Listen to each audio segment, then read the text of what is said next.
Бишкек шаарынын аймагындагы ар бир мечиттердин ичине кирип, саптык катарга туруп, мечиттин ичине чейин кирип, ушул жарандарыбызды бооруу максатында өзүнүн баласын көтөрүп алып, элдерден акча алып жүргөн. Ушул боюнча соц тармактарга элдин кызуу талкуусуна тараган. Азыркы учурда жаран менен суроо жооп узатмакчыбыз. Акчаны мен балам ооруп калып, өзүм жетим баламын. Балаңыз чын эле ооруйбу? Ооба, чын ооруйт, ооба. Кагаздары бар.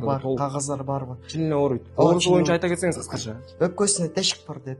Жаш электер менен иштөө инспекциясынын кызматкерлерине өткөрүп бермекчибиз.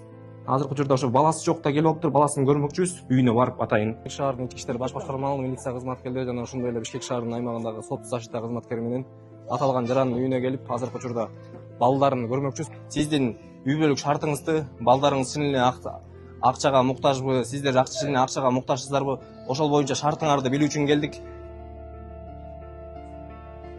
Кача менен ойноп, кошунанын балдары менен. По месту жительства поликлиникага айрылбайсызбы? Третий день. Баласы, ушул жарандын баласы негизи айтымына караганда өпкөсү тешик деп айтылат, бирок ага караганда бул андай ооруган эмес. Жок, ошол кагазыңыздар кандай, сиздерде жок болуп атпайбы ошол кагаз? Ал кагаздар больницада калды. Эмне үчүн анан ошо кагазы жок, сиздер балаңызды деген пайдаланып, эмне үчүн элдердин акчасы чогултуп жүрөсүздөр, эмне үчүн? Токточу, мен